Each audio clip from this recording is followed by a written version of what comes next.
Ada saat-saat dalam sejarah ketika sesuatu berubah di udara. Bangsa-bangsa terus bergerak. Para pemimpin memberikan pidato. Namun di balik itu semua, sebuah nubuat kuno mulai digenapi dalam keheningan.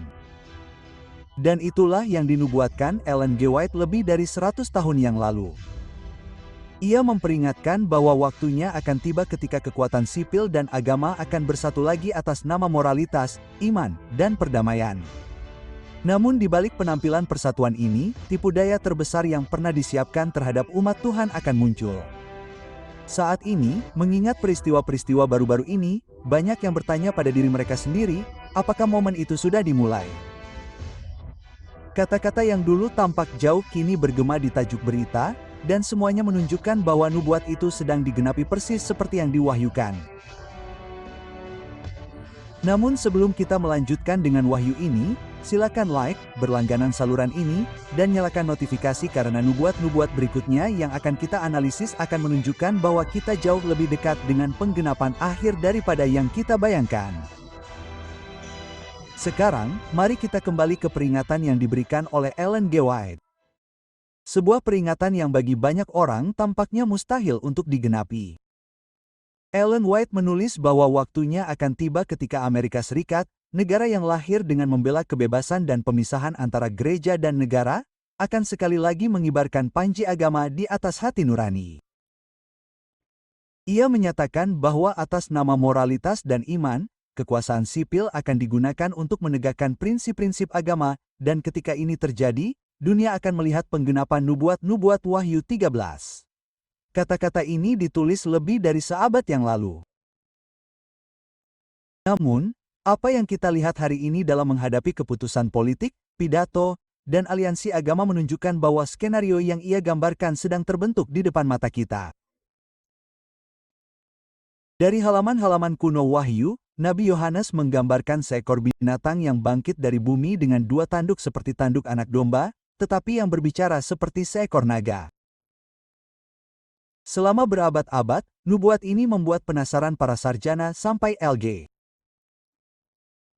White dengan jelas mengungkapkan bahwa negara ini melambangkan Amerika Serikat, sebuah negara yang lahir dengan membela kebebasan hati nurani dan beribadah, tetapi pada hari-hari terakhir akan menggunakan kebebasan yang sama sebagai instrumen pemaksaan agama. Menurut nubuatan, bangsa ini akan memiliki penampilan yang lemah lembut yang diwakili oleh dua tanduk domba yang melambangkan kekuatan sipil dan agama yang terpisah.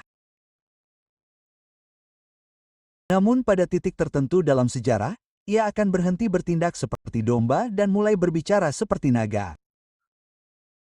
Yaitu menjalankan otoritas dan pemaksaan spiritual. Dan perubahan nada inilah yang mulai terwujud di zaman kita. Wacana tentang moralitas, keluarga, dan keyakinan nasional telah mendapatkan momentum politik, membangkitkan emosi massa, tetapi juga membuka jalan bagi agama untuk menjadi instrumen kekuasaan. Apa yang tampak mustahil menjadi masuk akal. Negara yang pernah menjamin kebebasan bagi semua orang kini mulai mempromosikan satu keyakinan dan menekan seluruh dunia untuk mengikutinya. Ketika Donald Trump muncul sebagai salah satu tokoh politik paling berpengaruh di abad ke-21, jutaan orang Kristen melihatnya sebagai pembela keyakinan, seorang pria yang bersedia memulihkan nilai-nilai moral dan melindungi agama. Namun Ellen G. White telah meninggalkan sebuah peringatan. Ketika gereja-gereja Protestan bersatu dengan kekuatan sekuler untuk menegakkan doktrin-doktrin mereka dan menegakkan dekrit-dekrit mereka, maka Amerika Protestan akan membentuk gambaran binatang itu. Kontroversi besar, halaman 445. Trump bukanlah penyebabnya, dia adalah tandanya, cerminan dari sesuatu yang jauh lebih besar yang terjadi di balik layar politik dan agama.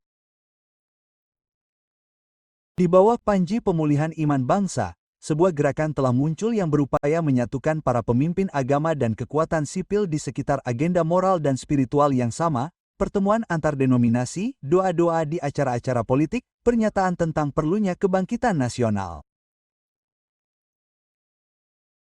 Semua ini terdengar indah bagi mereka yang beriman selama bertahun-tahun, tetapi itu sangat sesuai dengan pola kenabian yang digambarkan Ellen White karena bahayanya tidak datang dari mereka yang secara terbuka menganiaya agama, tetapi dari mereka yang menggunakan bahasa iman untuk mencapai kekuasaan. Nubuat itu mengatakan bahwa Amerika akan berbicara seperti seekor naga.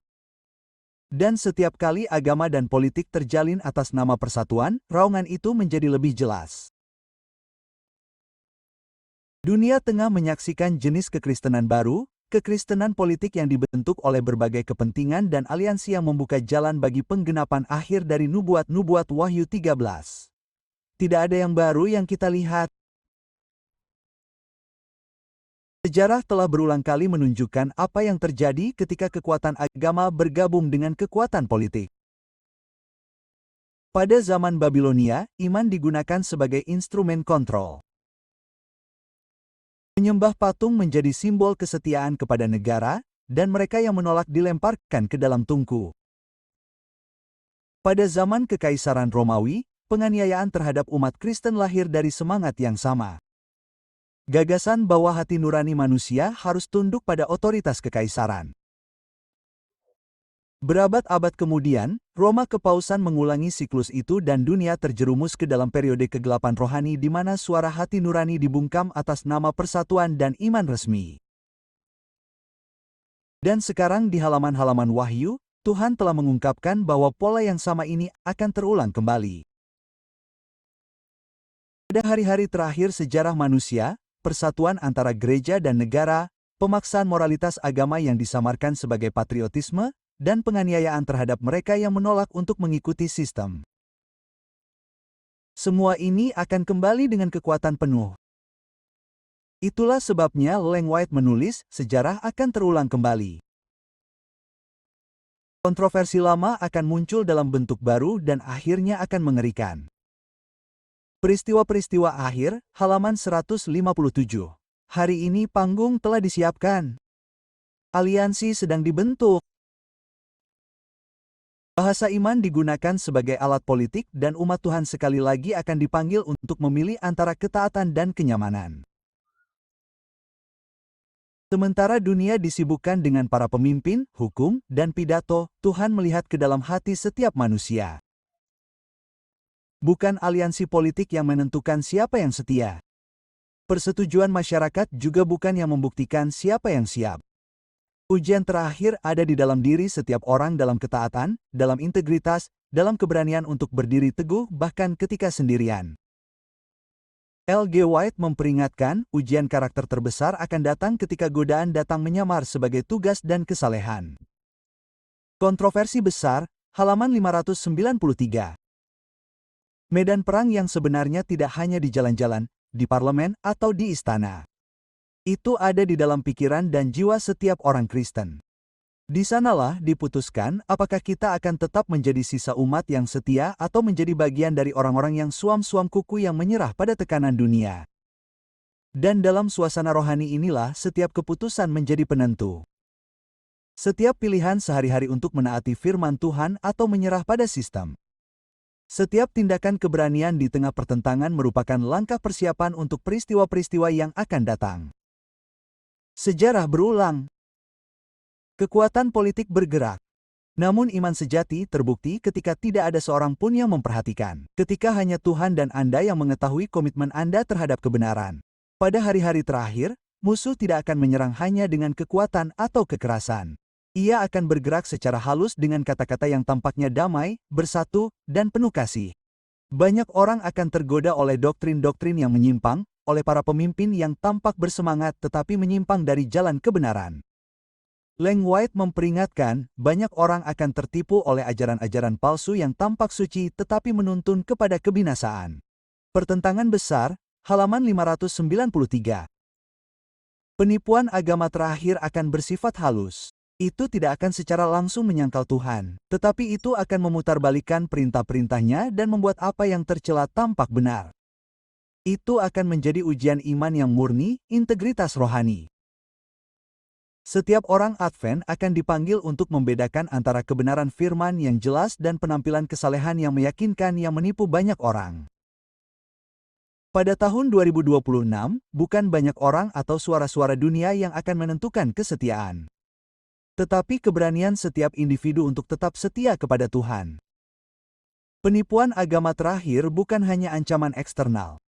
Itu adalah godaan untuk mengkompromikan kebenaran demi kemudahan, kesenangan, atau popularitas. Dan pada saat itulah mereka yang benar-benar menjadi bagian dari sisa umat yang setia akan dinyatakan. Di tengah penipuan dan krisis rohani, Tuhan selalu memelihara umat. Umat yang tidak tunduk pada tekanan dunia, yang tidak menukar kebenaran demi kemudahan atau ketakutan. Inilah sisa umat yang setia, digambarkan dalam kitab suci sebagai mereka yang menaati perintah-perintah Tuhan dan beriman kepada Yesus. Mereka bukan hanya orang percaya, mereka waspada, berani, dan tak tergoyahkan. Ellen G. White menubuatkan, Tuhan akan memiliki umat yang akan berdiri teguh bahkan ketika kemurtadan menyebar seperti api, pertentangan besar. Halaman 608. Mereka tidak akan mengikuti mode keagamaan. Mereka juga tidak akan menyerah pada tekanan hukum yang melanggar hukum ilahi. Mereka akan menjadi terang di dunia yang menyerah pada kegelapan rohani. Sisa umat yang setia adalah harapan bumi. Tanda nyata bahwa Tuhan masih memiliki umat yang berintegritas, siap dan waspada. Mereka dipanggil untuk melawan, mengajar, dan menjadi contoh kebenaran bahkan ketika semua orang di sekitar mereka memilih jalan yang menipu.